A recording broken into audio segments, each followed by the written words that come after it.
ஹாய்ங்க. யாருக்கெல்லாம் ஆரஞ்சு மிட்டாய் பிடிக்கும்னு கமெண்ட் பண்ணுங்க. என்னடா எடுத்தோடனே ஆரஞ்சு மிட்டாய் காட்ட நினைக்காதீங்க. இது கஸ்டமர் கிஃப்டாக கொடுத்ததுங்க. ஆரஞ்சு மிட்டாய் பிடிக்குமான்னு கேட்டாங்க. எனக்கு சின்ன வயசு ஞாபகம் வந்துச்சு. சரின்னு வாங்கி வச்சிட்டேங்க. இப்போ வாங்க நம்ம வீடியோக்கு போகலாம். இப்போ வந்து ஃபேண்ட்டு வந்து நார்மல் ஃபேண்ட்டு சும்மா ஸ்டிச்சிங்குங்க. இது காட்டுறேங்க. ரொம்ப சிம்பிள் தான். ஒரு 4-5 மெத்தட் தான் இருக்கும். இது பாருங்கள், ரொம்ப ஈஸி. இப்போ ஃப்ரண்ட்டு நம்ம மேலே கட் பண்ணிட்டோம்ல, அது வந்து கட்டிங் வீடியோ போடுறேன். இது ஸ்டிச்சிங் வீடியோவில் இருக்குது. அப்படியே இப்போ ரெண்டாக ஜாயின் பண்ண வேண்டியதாங்க. இப்போ நான் ஸ்டிச் பண்ணது உங்களுக்கு பார்த்தாலே புரியும். அதனால் நான் என்ன சொல்ல வந்தேனோ அதை சொல்ல வரேன் உங்களுக்கு. எல்லாராலையும் முடியும்னு நினச்சிங்கன்னா கண்டிப்பாக எல்லாமே முடியுங்க. என்னால் முடியாது, நான் வீட்டில் சும்மா தான் இருக்கேன், ஆனால் நான் என்னை வெளியே விடல, நான் எதுவும் பண்ண முடியல அப்படின்னு நீங்கள் நினச்சிங்கன்னா அது உங்கள் தப்பு தாங்க. என்னால் முடியும், என்னை வெளியே விடுங்கன்னு நீங்கள் வந்து போராடி இருக்கணுங்க. நிறைய விஷயத்துக்கு நம்ம அடம் பிடிக்கவும் போராடுவோம். அந்த மாதிரி தாங்க இந்த விஷயமும். ஒரு விஷயத்துக்காக நம்ம இப்போ அடம் முடிச்சிட்டே இருக்கணுங்க. என்னடா நான் அடம் பிடிக்க சொல்கிறேன்னு நீங்கள் நினைக்காதீங்க. இப்போ இருக்கிற சூழ்நிலைக்கு எல்லாருமே வந்து கண்டிப்பாக வந்து பணம் சம்பாதிக்கணும் அந்த நோக்கத்தில் தாங்க எல்லாருமே சுற்றிட்டு இருக்காங்க. ஏன்னா எல்லாருக்குமே இப்போ காசு தேவைப்படுது. வீட்டில் இருக்க ஹவுஸ் ஒய்ஃப் ஆகட்டும், சின்ன குழந்தைங்களாகட்டும், ஸ்கூல் போகிற பசங்களாகட்டும், காலேஜ் போகிற பசங்களாகட்டும், எல்லாருக்குமே இப்போ வந்து காசு தேவைப்படுதுங்க. அதனால் எல்லாருமே சம்பாதிக்கணுன்ற எண்ணத்துக்குள்ளே வந்துட்டாங்கங்க. பொதுவாக வந்து ஃபஸ்ட்லாம் வந்து எதனா ஒரு மாலாக இருந்தால் அந்த மால் வந்து இப்போ ஒரு 5 கிலோமீட்டருக்கு ஒரு மால், 5 கிலோமீட்டருக்கு ஒரு கடை, 5 கிலோமீட்டருக்கு எதனா ஒன்று விற்கும். இப்போ அப்படி கிடையாதுங்க. பக்கத்துலேயே ஃபாஸ்ட் ஃபுட் வந்துருச்சு, பேக்கரி வந்துருச்சு, அதுக்கப்புறம் நமக்கு ஸ்நாக்ஸ் ஐட்டம் வந்துருச்சு. இது இல்லாமல் வந்து எதனா ஒன்று ஆசைப்பட்டால் சூப்பர் மார்க்கெட்டு ஒரு எல்லாமே அப்போ நம்மளுக்கு எல்லாமே வாங்கணும்னு தோணுதுங்க. இப்போ நம்ம ஒரு 500 மாற்றினா கூட அவ்வளோ சீக்கிரம் அந்த 500 காலி ஆகிடுது. அதனால் எல்லாருக்கிட்டையுமே இப்போ காசு வேணுங்க. இப்போ நீங்கள் வந்து உங்கள் ஹஸ்பண்டை மட்டும் நம்பிட்டு இருந்தீங்கன்னா காசு கொடுங்கன்னு கேட்கும் போதெல்லாம் எதுக்காக காசு, இப்போ தானே கொடுத்தேன், செலவு பண்ணிட்டியே அப்படின்னு அவங்க கேட்கும் போது உங்களுக்கு வந்து ரொம்ப கஷ்டமாக இருக்குங்க. அப்போ வந்து நீங்கள் வந்து ஐயோ நம்ம கையிலையும் காசு இருந்தால் நம்மளும் கொஞ்சம் எதனா ஒன்று வாங்கிறதுக்கு யார்கிட்டையும் கேட்க தேவையில்லையே, பர்மிஷனும் நீங்கள் நினைக்க தோணுங்க. அதனால தாங்க நான் சொல்கிறேனே, ஒவ்வொரு நிமிஷமும் ஒவ்வொரு நொடியும் நீங்கள் சும்மா இருக்கிறத விட எதுனா ஒன்று பண்ணணும்னு நினைங்க. ஒரு விஷயம் இருக்குங்க.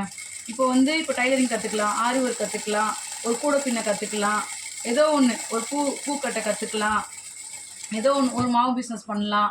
அந்த மாதிரி இல்லை எனக்கு இதெல்லாம் தெரியாது, எல்லாருக்குமே எல்லாமே தெரியாது தாங்க. எதுனா ஒரு மேலே உங்களுக்கு ஆர்வம் இருக்கும், உங்கள்கிட்ட எதனா ஒரு திறமை இருக்கும். இப்போ என் டைலரிங் இருக்க மாதிரி யாரும் நல்லா சமைச்சிங்கன்னா இப்போ அந்த ஸ்விக்கி சொமேட்டோலாம் வந்து இப்போ சமைக்கிறதுக்கு வந்து ஏதோ ஆப் மாதிரி வந்துச்சுங்க. அந்த மாதிரி வந்து அதுலேயே நல்லா சம்பாதிக்கிறாங்க. அந்த மாதிரி நீங்கள் போடலாம். உங்களுக்கு ஃப்ரீயாக இருக்க டைமில் எல்லோரும் சமைக்கும் போது நீங்கள் எக்ஸ்ட்ராவாக ஒரு பிரியாணி செய்கிறீங்கன்னா எக்ஸ்ட்ராவாக அதில் ஆட் போட்டிங்கன்னா யார் பக்கத்தில் அந்த சரௌண்டிங்கை தேவையோ அப்போ அவங்க அதை கிளிக் பண்ணி அவங்க எதாச்சுமே டெலிவரி பண்ணிடுறாங்க. ஈஸிங்க. இப்போலாம் வீடு தேடி வாய்ப்பு வருதுங்க. நம்ம தாங்க பயன்படுத்திக்கணும். ஒவ்வொரு நாளும் இப்போ இருக்காங்கன்னு வச்சுக்கோங்களேன். இப்போ ஒரு 10 பொண்ணுங்க சேர்ந்து ஒன்றா சேர்ந்து இந்த மளிகை சாமான் பொருட்கள்லாம் வாங்கலாம், அதெல்லாம் எடுத்து வந்து பேக் பண்ணலாம், அந்த மாதிரி விற்கலாம். இல்லை மாவு பிஸ்னஸ் பண்ணலாம். வீட்டில் சும்மா இருக்கும் மாவு அரைச்சி வச்சுக்கலாம். இங்கே மாவு கடைக்கு போகணும், வெளியே ஒரே ஒரு போர்டு மட்டும் சின்னதாக போட்டிங்கன்னா கண்டிப்பாக யார் வேலைக்கு போகிறவங்க டயர்டில் இருக்கவங்க மாவு அரைக்க மாட்டாங்க. வீட்டில் இருக்கவங்க தான் கொஞ்சம் மாவு அரைச்சி வச்சுப்பாங்களே. அது இல்லாமல் இப்போ மாவு அரைச்சாலும் 10 நாள் ஃப்ரிட்ஜில் வைக்கிற மாதிரி, ஒரு வாரம் ஃப்ரிட்ஜில் வைக்கிற மாதிரி தான் ஆகிடுதுங்க. அந்த மாதிரிலாம் இப்போ எல்லோரும் இல்லைங்க. ஹெல்த் கான்ஷியஸாக இருக்காங்க. அதனால் வந்து நீங்கள் அரைக்கிறது அன்னன்னைக்கு நீங்கள் அரைச்சி கொடுத்தீங்கன்னா ஃப்ரெஷ்ஷாக இருக்குன்னா உடனே வாங்கிப்பாங்க. ஓகே ஃப்ரெஷ்ஷாக இருந்தால் போதும், நம்ம எதுக்கு மாவு டப் பண்ணி ஃப்ரிட்ஜில் வைக்கணும், இந்த மாதிரியே வாங்கிக்கலான்னு வாங்கிப்பாங்க. நீங்கள் ரீசனபிளாக உங்கள் உளுத்த மாவு நீங்கள் என்ன ரைஸ் போடுறீங்களோ அது குவாலிட்டிக்கு ஏற்ற மாதிரி அந்த மாவோட ப்ரைஸ் நீங்கள் வச்சுக்கலாங்க. அதே மாதிரி டைலரிங் சும்மா இருக்காமல் இங்கே சரி உங்களுக்கு ப்ளவுஸே தைக்க தரனா கூட ஒரு ஓரம் அடிக்கலாம், ஒரு ஃபால்ஸ் வைக்கலாம், சின்னதாக நார்மலாக எதனா கற்றுக்கலாம். நாங்கள் ஓரம் அடிச்சு தரப்போகிறோம். புதுசாக நைட்டி டாப்பில் எடுப்பாங்க, லூஸாக இருக்கும், ஃபிட்டிங் பண்ணி தரேன் வாங்க. இப்போ கடையில் ஒரு 30 ரூபா வாங்குனா நீங்கள் ஒரு 20 ரூபா வாங்கி ஸ்டிச் பண்ணலாங்க. எப்போவுமே எல்லாருக்கும் சொல்கிறது ஒன்று தாங்க. ஏதோ ஒரு பிஸ்னஸ் பண்ணணும்னு முடிவு வச்சுட்டிங்களா, பண்ண ரெடியாக இருங்க. அவ்வளோ ஏங்க. இப்போ மிளகாத்தூள் கூட எல்லாராலையும் அரைக்க முடியல. அந்த கடை மிளகாத்தூள் பாக்கெட் வாங்கி போடுறதுக்கும் எப்படி அரைச்சாங்களோ எப்படி உடம்புக்கு வயிறு புண்ணாயிடும் அந்த மாதிரி சொல்கிறாங்க. மிளகாத்தூள் அரைச்சி பேக் பண்ணி கூட பக்கத்தில் கொண்டு ஒரு வீட்டில் இந்த மாதிரி மிளகாத்தூள் இருக்குங்க, எவ்வளோ வேணுமோ சொல்லுங்கள், 1/2 கிலோ 1 கிலோ இவ்வளோ காசு, இந்த மாதிரி நல்லாயிருக்கும்னு சொன்னால் அவங்க டேஸ்ட்டு பிடிச்சிருந்தா கன்ஃபார்மாக அடுத்த வாட்டி அவங்க அரைக்க மாட்டாங்க, உங்கள்கிட்டயே எடுத்துப்பாங்க. அந்த மாதிரி தாங்க. இப்போ ஒரு தயிர் இருக்குன்னா, ஒரு மாடு இருக்குன்னா, மாடு வச்சுருந்தீங்கன்னா ஒரு பசும்பால் தயிர் போடுறது, மோர் போடுறது, தயிர் வேணுமா இங்கே இருக்குங்க, எவ்வளோ வேணும்னா ஃபோன் நம்பர் இருந்தாங்க. இப்போ எல்லாருக்கும் ஃபோன் நம்பர் வேறு இருக்குதுங்க. இருக்கா இல்லையா, செஞ்சிட்டிங்கன்னா செய்யலையா, வேணுமா எடுத்துன்னு வரட்டுமா, எல்லாமே வந்துடுதுங்க. அவ்வளோ ஏங்க. நீங்கள் ஒரு அட்ரஸ் சொன்னீங்கன்னா கூகுள் மேப் கூட கொண்டு வந்து கொடுத்துருங்க. அப்போலாம் விசாரிச்சு அவங்க வீடு அவங்க கேட்டாங்க பால், அவங்க கேட்டாங்க தயிர், எங்கே இருக்குது அவங்க வீடு. இப்போலாம் கூகுள் மேப் போட்டிங்கன்னா அட்ரஸ் போட்டிங்கன்னா தானாக வந்துடுதுங்க. அதனால் ஒவ்வொரு பிஸ்னஸ் நீங்கள் எதனா ஒன்று பண்ணணும்னு நினச்சிங்கன்னா அது வந்து வீட்டில் இருக்க என்னால் பண்ண முடியலன்னு மட்டும் சொல்லாதீங்க. கண்டிப்பாக உங்களால் முடியும், நீங்களும் சாதிக்கலாம். ஏதோ ஒன்று பண்ணுறதுக்கான உங்களோட முயற்சியை நீங்கள் இறங்குங்க.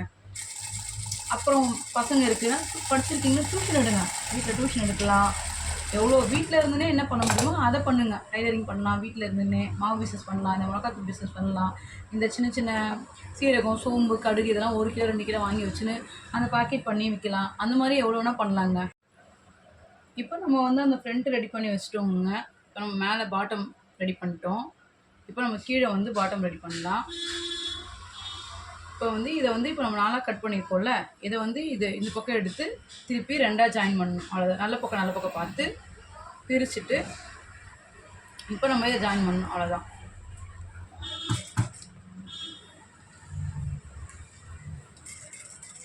இப்படி ஜாயின் பண்ணிவிட்டு அந்த சைட்லையும் இந்த சைடு ஜாயின் பண்ணணும். என்னடா பேண்ட்டு தைச்சிங்கன்னே அட்வைஸ் பண்ணுறான்னு நினைக்காதீங்க. சரி, நானும் யோசிச்சு பார்த்தேன். எல்லாருமே நான் சும்மா தான் நிறைய பொண்ணுங்க கடைக்கு வரும்போது, அக்கா நான் சும்மா தான் இருக்கக்கா, ஏன்னா வேலை இருந்தால் சொல்லுங்கக்கா அப்படின்னு சொல்கிறாங்க. வேலை இருந்தால் ஏன்னா வேலைக்கு கேட்டுன்னு போனீங்கன்னா அதுக்கு உங்களுக்கு டைம் செட் ஆகணும். நீங்கள் உங்கள் வீடியும் பார்க்கணும். அந்த மாதிரி இருக்கிறதுக்கு நீங்கள் எதனா பிஸ்னஸ் பண்ணுங்கம்மா. ஏன்னா கடையில் கூட எத்தனை ஒரு மாவு வச்சு எடுத்துன்னு வைங்க, ஏன்னா ஒரு பாக்கெட் பண்ணி எடுத்துன்னு வைங்க, நான் வேணால் விற்று கொடுக்குறேன். இல்லை நீங்களே கூட கொஞ்ச நேரம் இருந்துட்டு கூட பார்த்துக்குங்க. இல்லை டைலரிங் கற்றுக்கிறதுனாலும் வந்து கற்றுட்டு அப்படியே பண்ணுங்கள். அப்படி தாங்க நான் சொல்கிறது. சும்மா வேலைக்கு போகிறேன் வேலைலாம் எல்லாருக்கும் செட் ஆகாதுங்க. பிஸ்னஸ் தாங்க எல்லாருக்கும் செட் ஆகும். இன்றைக்கி விற்கலாம், நாளைக்கு விற்றுக்கலாம். நமக்கு தேவைன்னா வேணான்னா கடன் நடத்தலாம். வேணும்னா அந்த பிஸ்னஸ் பண்ணலாம், வேணும்னா கொஞ்சம் நாள் ரெஸ்ட் எடுக்கலாம். ஏன்னா வெளில போக முடியும். ஏன்னா வேலைக்குன்னு போயிட்டீங்கன்னா அவங்க குறிப்பிட்ட சம்பளம் தருவாங்க, நம்மள ஒரு இடத்துல அடைச்சி வைப்பாங்க. அப்போ நமக்கு நிம்மதி இருக்காது. நம்ம வீட்டில் தேவையான வேலையை செஞ்சு முடிக்க முடியாது, சந்தோஷம் இருக்காது. நம்ம பிஸ்னஸ்லாம் நம்ம சந்தோஷம் இருக்கும். ஏன்னா நிரந்தரமாக ஒரு இன்கம் இருக்காது. அதுவும் நம்ம சொல்ல முடியாதுல்ல. திடீர்னு நல்லாவும் இன்கம் வரும், திடீர்னு கம்மியாகவும் இன்கம் வரும். இதுவே ஒருத்தங்க இப்போ டைலரிங் வீடியோ வந்து ஒன்று போட்டுட்ருக்காங்க. அவங்க லேக்ஸ் கணக்கில் வச்சுருக்காங்க. 23 lakhs கிட்ட சப்ஸ்கிரைபர் வச்சுருக்காங்க. அவங்க ஒரு வீடியோ போட்டிருக்காங்க. அந்த வீடியோவில் என்ன போட்டிருக்காங்க, நீங்களும் 1 லட்சம் சம்பாதிக்கலாம் மாதம் அப்படின்னு அவங்க போட்டிருக்காங்க. அதுக்கு வந்து ஒரு 300வது கமெண்ட் ஒன்று பார்த்தேன். அந்த கமெண்ட் வந்து என்ன சொல்லியிருக்காங்கன்னா, சும்மா புழுவாதீங்க அப்படின்னு சொல்லி அதில் எதோ போட்டிருக்காங்க. அதுக்கு அவங்க வந்து அந்த 300 கமெண்ட்டுக்கு ரிப்ளை கொடுக்கல. அந்த 300வது அந்த கமெண்ட்டுக்கு அவங்க ரிப்ளை கொடுத்துருக்காங்க. உங்களால் முடியலன்னு சொல்லுங்கள், நீங்கள் தைக்க மாட்டீங்கன்னு சொல்லுங்கள், தைச்சிங்கன்னா 1 லட்சம் சம்பாதிக்காமல் இருக்க முடியாது அப்படின்னு அந்த கஸ்டமருக்கு அந்த அந்த சப்ஸ்கிரைபருக்கு அவங்க அப்படி போட்டாங்க. நான் என்ன சொல்கிறேன், அவங்க 1 லட்ச ரூபா சம்பாதிக்கிறாங்க இல்லையோ, அவங்க போட்ட வீடியோ கூட சம்பாதிச்சு கொடுக்கலாம், அடுத்தடுத்த பிஸ்னஸ் பண்ணலாம். அவங்க டைலரிங் மட்டும் பண்ணாமல் இருக்கலாம், வேறு கூட எதனா பண்ணலாம். ஆனால் அவங்க சொல்கிற விஷயம் என்னென்னா, அவ்வளோ கூட சம்பாதிக்கான்னு சொல்கிறாங்கன்னா அவ்வளோ இல்லை, அதுக்கு மேலேயும் சம்பாதிக்கான்னு ஒருத்தவங்க நம்புகிறாங்கன்னா அவங்களால மட்டும் சக்ஸஸ்ஃபுல்லாக வர முடியுங்க. சும்மா சொன்னவங்கள போயிட்டு ஒரு மாதிரி வெறுப்பேற்றுற மாதிரி பேசுறதுலாம் தப்புங்க. இப்போ நான் கூட இருக்கேன்னு வச்சுக்கோங்களேன், நான் வெளில போயிட்டு நான் இவ்வளோ சம்பாதிக்கிறேன் டைலரிங்கில் அப்படின்னு சொன்னால், அப்படியா நீ நல்லா தைக்கிறியா இவ்வளோ சம்பாதிக்கிறியான்னு கேட்டு சந்தோஷப்படுறதுக்கு இங்கே ஆள் இருக்காதுங்க. ஐயோ இவ்வளோ சம்பாதிக்கிறாளா அப்படின்னு சொல்கிறதுக்கு தாங்க இங்கே ஆள் இருக்குது. அதனால தாங்க நான் சொல்கிறேன், யாருக்கும் யாரும் எவ்வளோ இன்கம்னு சொல்ல தேவையில்ல. ஆனால் உங்களுக்கு தேவையான காசு ஒன்று இருக்குது, உங்களுக்கு தேவைன்னு தெரியும்ல, அவ்வளோ அமௌண்ட்டாச்சும் நீங்கள் கையில் வச்சுருக்கணுங்க. நீங்கள் எதுனா ஒரு பிஸ்னஸ் பண்ணுங்கள், கன்ஃபார்மாக நான் சொல்கிறேன். பக்கத்தில் இருந்துன்னே ஏதோ ஒன்று, வீடு பக்கத்துலேயே ஒரு கடையை பிடிங்க, ஏதோ ஒரு பிஸ்னஸ் பண்ணுங்கள். அப்படி இல்லையா ஒரு டியூஷன் எடுங்க. உங்களால் நீங்கள் படிச்சிருக்கீங்களா அந்த மாதிரி செய்யுங்க. ஏதோ ஒன்று இப்போது ஆரி ஒர்க் போடலாம் வீட்டில் இருந்துன்னே. இல்லைனா இப்போ புதுசாக ஒரு மாடல் வந்திருக்கு ஆரி ஒர்க்குக்கும். அடுத்தது இப்போ வந்து புதுசாக இப்போ ஒரு மாடல் வந்திருக்குங்க, ஏதோ பூச்சிப்புள்ளி அப்படின்னு சொல்கிறாங்க. அது ஒரு டிசைன் போடுறாங்க, நல்லா தான் இருக்குது. நான் பார்த்துருக்கேன் யூடியூப்பில். அது கற்றுக்கணும்னு எனக்குமே ஆசை இருக்குங்க. பட் ஆனால் நானே கொஞ்சம் டைம் இல்லாமல் பிஸியாக போயிட்டு இருக்கனால இப்போ என்னால் அதெல்லாம் செய்ய முடியலங்க. ஆனால் எனக்கும் அது கற்றுக்கணும்னு ஆசை இருக்குது. எதை பார்த்தாலும் கற்றுக்கிற ஆசையும் ஆர்வமும் இருந்தால் எல்லாராலையும் கண்டிப்பாக முன்னேற முடியுங்க. ஒருத்தவங்க ஒன்று செய்கிறாங்கன்றதுக்காக அவங்கள பார்த்து போகாமல் பிடிச்சி ஐயோ அவள் அப்படி செய்கிறா, அவள் இப்படி செய்கிறா அப்படின்னு நினைக்காம, உங்களால் முடியும், நம்மளும் எப்படி செய்யலாம் அப்படின்னு நீங்கள் ஒன்று நினச்சிங்கன்னா அது சக்ஸஸ்ஃபுல்லாக கண்டிப்பாக ஆகுங்க. மோட்டிவேஷனுக்காக தான் இப்போ இந்த ஸ்பீச்சை. இப்போ டைலரிங் போடுற வீடியோ அது தப்பு இல்லை. பேண்ட்டு நார்மல் பேண்ட்டு எல்லாருக்குமே தெரியும். இப்போ தைக்கிறது பார்த்தாலும் உங்களுக்கு புரியும். இன்னும் காயில் ஜாயின் பண்ணணும், இடுப்பு ஜாயின் பண்ணணும், ஃபேனு பாட்டம் ரெடி பண்ணணும், அவ்வளோதான். வெறும் நார்மல் பேண்ட்டு தான். இப்போ வந்து என் வீடியோ பார்க்குறவங்க யாரும் டைலரிங் தெரியாதவங்க இருக்க போட்டாங்க. டைலரிங் தெரிஞ்சவங்க தான் இப்போ கொஞ்சம் வீடியோ பார்ப்பாங்களே. சரி அடுத்தது என்ன டவுட்டு அப்படின்னு பார்க்கலான்னு. ஆனால் எல்லாருமே சொல்கிறேன், ஒரு இடத்துல சோர்ந்து போய் ஓரமாக உக்காந்துடணும்னு எந்த காரணத்துக்கு ஒன்றும் நினைக்காதீங்க. அப்படி நினச்சா சூரியன் உதிக்கவே உதிக்காது. நீங்கள் மறுநாள் சோர்ந்து போயிட்டு நான் வரலன்னு சொல்லிட்டு நம்ம குழப்பலாம் என்ன ஆகுது நினச்சி பாருங்கள். அதனால் கண்டிப்பாக சொல்கிறேன், நாளைக்கு காலைல எழுந்திரிச்சி நல்ல நாளாக தான் இருக்கும் அப்படின்னு இன்றைக்கி நைட் நீங்கள் நினைக்கும் போது, இன்றைக்கி நம்ம என்ன வேலை பார்த்தோம், எதுனா நம்மளுக்கு ஒரு லாபம் இருக்கா, அப்போ நம்மளால் மற்றவங்களுக்கு எதனா யூஸ் இருந்துச்சா அப்படின்னு நினச்சி சந்தோஷப்பட்டுருக்குங்க. சில பேர் நான் வீட்டில் தான் இருக்கேன், என்னால் யாருக்கும் உங்களால் ஏங்க யூஸ் இல்லை, நீங்கள் எத்தனை பேர் இப்போ வீட்டில் இருக்க எல்லாருக்கும் நீங்கள் துணி துவைப்பீங்க, பாத்திரம் தேய்ப்பீங்க, சாப்பாடு செய்வீங்க, வீடு பெற்றுவீங்க, உங்களுக்கு அவ்வளோ வேலை இருக்குது, இல்லைன்னு சொல்லலை. உங்களுக்குன்னு இல்லை, எனக்குமே இருக்குது, இல்லைன்னு சொல்லலை. இருந்தாலும் யூஸ்ஃபுல்லாக ஒன்று பண்ணிங்களா, இது பண்ணது எல்லாருக்கும் செஞ்சது ஒரு வேலை தான். ஆனால் உங்களுக்குன்னு தேவை கொஞ்சம் இன்கம்ங்க. அதை தான் நான் சொல்ல வரேன். வீட்டில் இருக்கவங்களாம் வேலை செய்யாதீங்க, நீங்கள் போய் கடையை தரங்க, நீங்கள் போய் சம்பாதிங்க, எதனா பிஸ்னஸ் பண்ணுங்கன்னு நான் சொல்லலைங்க. வீட்டில் இருக்கவங்க நல்லபடியாக பார்த்துக்குங்க. போதிய பொருளாதாரம் உங்கள்கிட்ட இருந்துச்சுன்னா நீங்கள் வீட்லேயே ஹாப்பியாக இருங்க. வீட்டில் எது நல்லா பண்ண முடியுமோ அது பண்ணுங்கள். உங்கள் கையில் எக்ஸ்ட்ரா மணி இருக்குது, இல்லை நிறைய காசு இருக்குது என்கிட்ட நான் பார்த்துப்பேன்னா நீங்கள் பார்த்துக்குங்க. இல்லைங்க ஒரே ஒரு இன்கம் தான், என் ஹஸ்பண்ட் இன்கம் மட்டும்தான் இருக்குது, அதுலேயே நான் பைசா செலவு பண்ணிகிட்டு இருக்கேன்னு சொன்னால் கண்டிப்பாக உங்களுக்கு இன்கம் தேவைங்க. ஏன்னா எல்லாருக்குமே இன்கம் தேவை, அதெல்லாம் நான் சொல்லிட்டுருக்கேன். உங்கள் செலவுக்கு வாரானா ஒரு 500 1000 நீங்கள் எடுக்கிற அளவுக்காச்சு எதனா ஒன்று பண்ணணுங்க. இல்லை இந்த மாதிரி டைலர் கட்டில் கூட கொக்கி கட்டுறதுக்கு எங்களுக்கு டைம் இருக்க மாட்டேங்குதுங்க. கொக்கி கட்டுறதுக்கு அப்போ நீங்கள் வந்து ஒரு கடையில் இப்போ கொக்கி கட்ட ஒரு 15 ரூபான்னா, ஒரு நாளைக்கு நாங்கள் ஒரு 5 ப்ளவுஸ் முடிச்சு வைக்கிறோன்னா உங்களுக்கு 150 ரூபா வரும். 4 கடைனா கூட உங்களுக்கு அதுலேயே கண்டிப்பாக ஒரு 300 1000 அப்படி வரதாங்க செய்யும், வராமலாம் இருக்காதுங்க. அந்த கமெண்ட் பண்ண மாதிரிலாம் இல்லைங்க. கொக்கி கட்டினாலே இப்போ நீங்கள் கணக்கு போடுங்க, ஒரு கடையில் 5 ப்ளவுஸ் 4 கடையில் மட்டும் நீங்கள் வாங்குறீங்க, அது ஒரே 4 கடை கன்ஃபார்மாக இருக்கும். 4 கடையில் நான் இங்கேயே நின்று இப்படியே கட்டி கொடுத்துட்டு போகிறேன் 1 ஹவர்னா கூட, ஒரு கடைக்கு ஒரு 1 ஹவர் 1/2 ஹவர் தான் ஆகட்டும், 1 ஹவரே ஆகட்டும். 4 ஹவரில் இப்போ நீங்கள் 150 300 600 நீங்கள் 4 ஹவரில் முடிச்சுட்டு நீங்கள் போயிட்டே இருக்கலாம். அடுத்த நாளைக்கு கொக்கி கட்டை இருக்கான்னு ஃபோன் பண்ணி கேட்டுன்னு போகிற அளவுக்கும் இப்போ டெக்னாலஜி இருக்குது. அது போய் தான் கடையில் இருக்கா, கடை மூடி இருக்கா, கொக்கி கட்டை துணி இருக்காலாம் கேட்க தேவையில்ல, முன்னாடியே சொல்லிடலாம். இத்தனை ப்ளவுஸ் இருக்குது, வாமா இங்கே தச்சு கொடுமான்னு சொன்னால். ஏன்னா வீட்டுக்கு கொண்டு போகிறவங்க இன்றைக்கி கொண்டு போயிட்டு நாளைக்கு தரேன்ட்டு, அக்கா நான் வெளியே போயிட்டேன், நான் ஊருக்கு போயிட்டேன், அப்போ அந்த கஸ்டமர் வந்து நிற்கிறாங்க. அப்போ எங்களுக்கு கொடுக்கறதுக்கு மாற்ற முடியும் கொக்கி கட்டை. இல்லை நீங்கள் சம்பாதிக்கணும்னு நினச்சி நல்ல காசு வரும்னு நினச்சா எல்லாருமே ஒரு வேலையை சின்சியராக செய்வாங்க. இப்போ இன்றைக்கி ஒரு கஸ்டமர் ப்ளவுஸ் கொடுத்துட்டு இன்றைக்கி கேட்டால் அப்புறமா சொல்லுன்னு எங்கள் வீட்டுக்கார சொல்லுவார், நீ ஏன் சொல்கிற, நீ ஏன் உடனே தைச்சி கொடுக்குற, உங்கள்கிட்ட துணியாக இல்லை, அவங்க தப்பாக நினைப்பாங்க துணி இல்லைன்னுட்டு. எனக்கு நிறைய துணி தைக்கிறதுக்கு இருக்குங்க, ஆனால் எல்லாருக்கும் ஒரு டேட் இருக்குது. நான் அன்றைக்கி வாங்கிக்கிறோமா இன்றைக்கி வாங்கிக்கிறோமா அவங்களே சொல்லுவாங்க. நான் வர கஸ்டமர்கிட்ட கேட்பேன் உங்களுக்கு என்றைக்கு வேணும்னு. அப்போ அவங்க ஒரு டேட் சொல்லும்போது நான் நாளைக்கு தரேன்னு சொல்ல மாட்டேன், அன்றைக்கி டேட்லேயே ஃபிக்ஸ் பண்ணி வச்சுப்பேன். யாரெல்லாம் அர்ஜென்ட்டு இப்போ வேணுமா அப்படி சொல்கிறாங்க நடுவில் அவங்களுக்கு தச்சு உடனே கொடுப்பாங்க. ஏன்னா அதுக்கு காரணம் வந்து இவங்க காசு கொடுப்பாங்க, அவங்க காசு கொடுக்க மாட்டாங்க, அந்த மாதிரிலாம் இல்லைங்க. யாருக்கு அர்ஜென்ட்டோ அவங்க பண்ணி கொடுத்தா தான் அடுத்த வாட்டி அவங்க நம்மளுக்கு கஸ்டமராக இருப்பாங்க, ரெகுலர் கஸ்டமராக ஆவாங்க. நான் சொல்கிறது உங்களுக்கு புரிஞ்சிச்சா? என்னடா இவ இப்படி சொல்கிறான்னு நினைக்காதீங்க. எல்லா கஸ்டமரும் நம்மளுக்கு ஒன்று தாங்க. அர்ஜென்ட்டு கேட்குறவங்க அவங்க அர்ஜென்ட்டு கேட்குறாங்க, சும்மா கொஞ்சம் டைம் இருந்து முன்னாடி கொடுக்குறவங்க முன்னாடி கொடுக்குறாங்க, அவ்வளோதான். எல்லாருக்கும் எல்லா ஹஸ்பண்டும் உடனே சாரீ வாங்கி கொடுத்துருவாங்க. நீங்களே சொல்லுங்கள். இப்போ ஒரு ஃபங்க்ஷன் வருது, அவங்களுக்கு ஒரு கல்யாணாலே வருது, சில பேர் வந்து 1 மாதம் முன்னாடியே கூட அம்மா நீ உனக்கு என்ன புடவை வேணும்னு சொல்லி கேட்டு வாங்கி கொடுக்குறவங்க இருக்காங்க. மாத சம்பளக்காரங்க, வார சம்பளக்காரங்க அந்த வாரத்துக்கு முன்னாடி வாங்கி கொடுத்துருவாங்க. இல்லை கொஞ்சம் இன்கமே கம்மியாக இருக்குன்னா இவங்க கேட்டு அவங்க வாங்கி கொடுக்குறது கொஞ்சம் லேட்டாக தாங்க இருக்கும். அன்றைக்கி அதுக்கு முன்னாடி நாள் தான் அப்படியா சரி கோச்சிக்காத நான் வாங்கி தருவாங்க. அப்போ அன்றைக்கி அர்ஜென்ட்டுக்கு தான் அவங்க எடுத்துகிட்டு வருவாங்க கஸ்டமர்.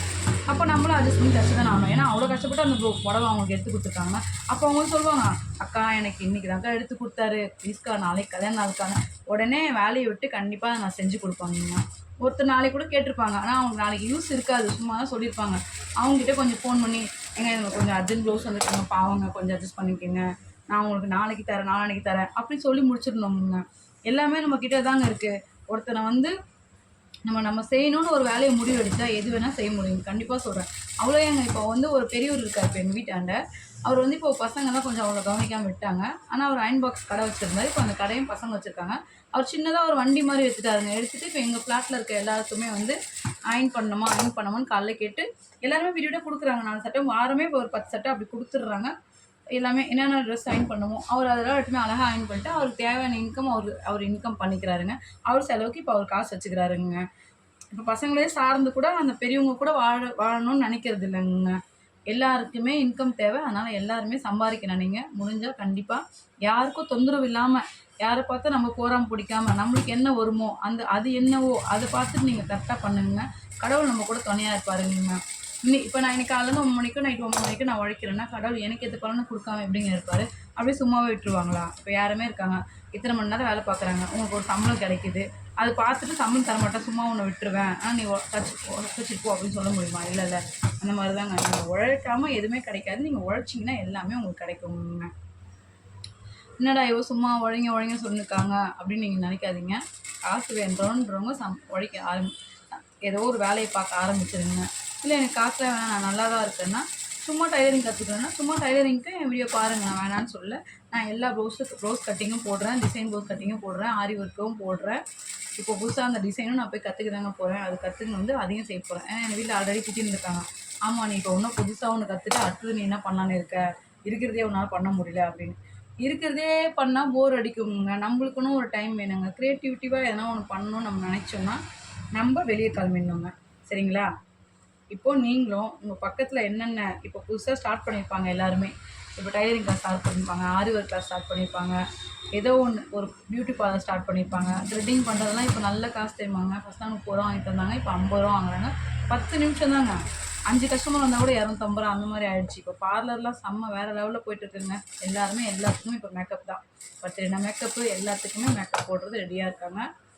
அதனால் அதுக்கான ப்ராடக்ட் கூட செய்யலாம் தெரியுமாங்க. இப்போ நிறைய யூடியூப் நலங்கு மாவு செய்கிறாங்க, எண்ணெய் செய்கிறாங்க, ஃபேஸு கொஞ்சம் வெள்ளையாகிறதுக்கு செய்கிறாங்க, இந்த மாதிரி எதனா செய்கிறாங்க. இந்த மாதிரி எதனா ஒரு இது கூட ப்ராடக்ட் கூட வாங்கி சேல்ஸ் பண்ணலாம். இல்லை நீங்களே கூட எதனா ப்ராடக்ட் செஞ்சு கடையே போடலாம், விற்று பிறகு காசு கொடுங்கன்னு சொல்லலாம். அதெல்லாம் கெட்டு போகிற பொருள் இல்லை. அந்த மாதிரி செய்யலாங்க. இல்லை பார்லர் போய் பியூட்டிஷியன் கற்றுக்கணுன்னா கற்றுக்கலாங்க. இப்போ என் பொண்ணு காலேஜ் போகிறா. அவள் கூட இன்னொரு பொண்ணு 12th முடிச்சா. இப்போ அவள் காலேஜ் போயிட்டே இப்போ அவங்க வீட்டில் அவளை ஃபேஷன் டிசைனரிங் சேர்த்து விட்டுருக்காங்க. சாட்டர்டே சண்டே மட்டும்தான் கிளாஸு. ஏன்னா காலேஜ் தான் சாட்டர்டே சண்டே லீவ் விட்டுறாங்கல்ல. சாட்டர்டே சண்டே மட்டும்தான் கிளாஸு. இப்போ அவள் ஃபேஷன் டிசைனரிங் படிச்சுட்ருக்காங்க. எனக்கு அனுப்புகிறா, ஆண்டி நான் இதை பண்ணேன் அதை பண்ணேன்னு குட்டியாக அழகழகாக ஃப்ராகு அந்த இதெல்லாம் பண்ணி அனுப்புகிறாங்க. பார்க்கறதுக்கு நானும் 6 மணி அனுப்பிச்சி ஆன்ட்டிக்கு எதாவது தெரிலனா ஆன்ட்டியும் பார்த்துட்டு அதை நான் உனக்கு சொல்கிறேன், நல்லா இருக்குது நல்லா இல்லைன்னு சொல்கிறேன் அப்படின்னு. சரிங்க ஆண்டி அப்படின்னு சொல்லி அந்த பசங்களும் சிரிச்சிட்ருக்காங்க. அவ்வளோதாங்க. ஒரு சின்ன விஷயம். அந்த பொண்ணு கூட அவ்வளோ இம்ப்ரெஸ்ஸாக ஒரு வேலை செய்யுதுன்னா நம்மளுக்கு அந்த குழந்தைக்கு இன்கம் கூட தேவையில்ல. அது ஒரு ஆர்வத்தில் அதை கற்றுக்குது. அதே மாதிரி தான் நீங்கள் உங்களுக்கு இன்கம் தேவை, நீங்கள் ஆர்வத்தில் கற்றுக்குங்க. உங்களால் முடியும். இன்றைக்கி ஐயோ எனக்கெல்லாம் வீட்டிலலாம் ப்ளவுஸ் வராது, இல்லை நான் எதுவும் சேல்ஸ் பண்ணால் வாங்குவாங்களான்னு தெரில அப்படின்னு நம்மளை முடிவு எடுத்துக்கூடாதுங்க. நம்மளோட திறமையை நம்ம முடிவு எடுக்கக்கூடாது, நம்மளை சுற்றி இருக்கவங்க முடிவு எடுக்கக்கூடாது. அது நம்ம வெளிப்படுத்தும் போது தெரிஞ்சிருங்க. உங்களால் முடியுன்ற இப்போ என்னால் முடியுமா, கடன் நடத்த முடியுமான்னு கண்டிப்பாக சொல்கிறேன். ஒரு 15 வருஷம் முன்னாடி கேட்டிங்கன்னா எனக்கு தெரியாதுங்க. ஆனால் இந்த 10 வருஷத்தில் எனக்கு இப்போ என்னால் என்ன முடியாது அப்படின்னு தாங்க நான் நினைப்பேன். அதெல்லாம் முடியும், பார்த்துறேன், நீங்கள் எந்த டிசைனா ஃபோனில் கொடுங்க, அதை ஃபோட்டோ பார்த்துட்டு நான் பண்ணி கொடுத்துட்றேன் அப்படின்னு. அதே 15 நிமிஷம் முன்னாடி ஐயோ எனக்கு தான் வருமானு தெரியலையே, எனக்கு சாதா பூசே கஷ்டம், இப்போ இது எப்படி வரும், அவங்க என்ன குறை சொல்லுவாங்க, அப்படிலாம் தோணுங்க. ஆனால் இப்போ அப்படி இல்லைங்க. அது மாதிரி தாங்க போக போக போக போக போக எல்லா விஷயமே ஈஸியாகிடுங்க. உங்கள்கிட்ட என்ன நாலேஜ் இருக்குது, உங்கள்கிட்ட என்ன திறமை இருக்குது, உங்களால் என்ன முடியும், அதை ஃபாலோ பண்ணுங்கள். கண்டிப்பாக அதில் சக்ஸஸ்ஃபுல்லாக வரலாம். நீங்களும் ஒரு பிஸ்னஸ் மேன் கேர்ள் ஆகலாம். இல்லை பிஸ்னஸ் உங்கள் கேர்ள்ஸ் மட்டும் இல்லைங்க, பாய்ஸ் கூட இந்த வீடியோ பார்த்துருந்தீங்கன்னா நீங்களும் உங்களால் முடிஞ்சது எது செய்யணுமோ அது ஃபுல்லாக செய்யுங்க. இப்போ இங்கே டைலருங்கன்னா லேடிஸ் மட்டும் இல்லை, ஜென்ஸும் தான் இருக்காங்க. ஆனால் இப்போ ரொம்ப ஜென்ஸ் டைலர்லாம் கம்மி ஆகிட்டாங்க. லேடிஸ் தான் இப்போ இதில் ரொம்ப ஆர்வமாக இருக்கனால லேடிஸ் தான் அதிகமாக இப்போ டைலரிங் பண்ணிகிட்ருக்காங்க. ஏன்னா லேடிஸ் தான் இப்போ எல்லாருக்கும் செட் ஆகுது. ஜென்ஸ்லாம் இப்போ ரெடிமேட் ஷர்ட்டு ஃபேண்ட்டுன்னு போட ஆரம்பிச்சிட்டாங்க. அதனால அதுவும் அவ்வளோ இது பண்ணுறது இல்லைங்க டைலரிங்லாம். இப்போ இங்கே கூட ஒரு அண்ணா இருக்கார், எனக்கு என் கடைக்கு தான் வரும் கொஞ்சம் துணி அதிகமாக, யூனிஃபார்ம்லாம். சரி யூனிஃபார்ம்லாம் கொஞ்சம் லேட் ஆகும். அதனால் எனக்கு வேறு ஆல்ரெடி ப்ளவுஸ்லாம் நிறைய மாடல் வருதுனால அதை பற்றி யோசிக்கிறதுக்கே எனக்கு கரெக்டாக இருக்கும். ஆனால் அவங்கள கொடுத்துட்டு நான் சொல்லும்போது சொல்லி கொடுத்துருவேன். நல்லா பண்ணி கொடுங்க, எங்கள் தலை பேர் கிட்டக்கூடாது, கொஞ்சம் நல்லா பண்ணி கொடுங்க. அவங்களும் நல்லா பண்ணி கொடுத்துருவாங்கங்க. யூனிஃபார்ம் முடிச்சு கொடுத்துருவாங்கங்க. பாருங்க, இப்போ கூட ஒரு யூனிஃபார்ம் முடிச்சுட்டு எனக்கு வந்த வேலை இல்லாமல் இன்னொருத்தவங்களுக்கும் அந்த வேலையை கொடுத்து இந்த சட்டைலாம் நல்லா காலர் அயன் பண்ணி அழகாக வரணுங்க. யூனிஃபார்ம் ஒரு பாப்பாவது கஸ்டமருக்கு தான், அவங்க அம்மாவுக்கு நான் ப்ளவுஸ் தைப்பேன். அந்த பாப்பாவோட ப்ளவுஸ் தச்சு இந்த யூனிஃபார்ம் எடுத்து கொடுத்துட்டாருங்க. நம்மளால் முடிஞ்சது பக்கத்தில் இப்போ நான் நினச்சிருந்தேன், இல்லைங்க எனக்கு தெரியாதுங்க, யாரும் தெரியாதுங்க, விட்டுருங்க அப்படின்னு சொல்லலாம். அப்படி நம்ம நினைக்கவே கூடாது. நம்மளால் முடிஞ்ச உதவியை யாருக்குன்னா ஒருத்தருக்கு காசாக பணமாக பொருளாக செய்ய முடியலனாலும் இந்த மாதிரி உதவிங்களை நம்ம அடிக்கடி செய்யும் போது கண்டிப்பாக நம்மளும் வளருவோம், நம்ம சுற்றி இருக்கவங்க வளருவாங்க. இப்போ அந்த நினைப்பார்ல, பரவாயில்ல நம்மளுக்கு இப்போ அந்த யூனிஃபார்ம் 2 செட்டுக்கு 1500 ஆச்சுங்க. வெளில இருந்தால் 1600 வாங்குவார். இப்போ நான் கொடுத்ததுனால அவர் 1500 கொடுக்குறாரு. பட் ஆனால் நான் கஸ்டமர்கிட்ட அதே காசு சொல்கிறோங்க, எனக்கு வேணாம் அந்த 150 நம்ம தைச்சா நமக்கு காசு வருது, அந்த மாதிரி பேரை நமக்கு எடுத்துக்கூடாதுன்னு. உங்களுக்கு சப்போஸ் தேவைன்னா நீங்கள் ஒரு இன்கம் வச்சு கூட வாங்கி போய் கொடுத்துட்டு பண்ணுங்கள், அது தப்பு இல்லை, நம்ம கேட்டு வாங்கிக்கலாம். ஆனால் எனக்கு வேணால் நான் அதை பண்ணல. ஆனால் அந்த அண்ணாவுக்கு ஒரு வேலை வரும் நான் நினைப்பேன் எப்போவுமே. ஏன்னா ரொம்ப ஜென்ஸில் இருக்க வந்து ப்ளவுஸ்லாம் கொஞ்சம் கம்மியாக தாங்க வருது, அதனால் அவங்களுக்கு போட்டோம் நான் நினச்சிருவாங்க. இந்த மாதிரி எதனா ஒன்று உங்களால் முடிஞ்சது யாருக்குன்னா ஒருத்தருக்கு செஞ்சே வரும்போது கடவுள் மேலே வந்து பார்த்துட்டே இருப்பாருங்க. கண்டிப்பாக நம்ம என்ன செய்கிறோமோ அது நம்மளுக்கு திருப்பி கிடைக்குங்க. நம்ம சும்மா உட்காந்துருந்தா நம்மளுக்கு சும்மா தாங்க இருப்போம், எதுவுமே நடக்காது. நம்ம எதனா வேலை பார்த்துட்டே இருக்கும்போது அப்போ நம்மளுக்கு அதுக்கேற்ற பலனை வந்து கடவுளுக்கு கண்டிப்பாக ஒரு நாள் கொடுப்பாருங்க. அதுக்கு தான் கடமையை செய் பலனை எதிர்பார்க்காதுன்னு சொல்லியிருக்காங்க பெரியவங்க. அதுதாங்க, கடமையை நம்ம செய்யணும், பலனை எதிர்பார்க்கக்கூடாது. பலன் தானாக நம்மளை வந்து தேடி வருங்க. வரும்போது நம்ம மனசும் நம்ம கையிலையும் நிறைய பணம் இருக்கும், மனசுலேயும் சந்தோஷம் இருக்குங்க. இப்போ இந்த நார்மல் பேண்ட்டு முடிஞ்சிச்சுங்க. இந்த நார்மல் பேண்ட் தச்சினே எதுக்கு இது சொல்லணும்னு நினச்சேன்னா, ஃபேண்ட்டுக்கு ஃபேண்ட்டோ காட்டின மாதிரி ஆச்சு. அட்லீஸ்ட் நான் என்ன சொல்ல வரேன் அப்படின்றது புரியுங்க அவங்க எல்லாருக்குமே. பாய்ங்க. என் வீடியோ பிடிச்சிருந்தா லைக் பண்ணுங்கள், சப்ஸ்கிரைப் பண்ணுங்கள். டைலரிங் வீடியோ வேணுன்னா என் சேனலை ஃபாலோ பண்ணுங்கள். பாய்ங்க.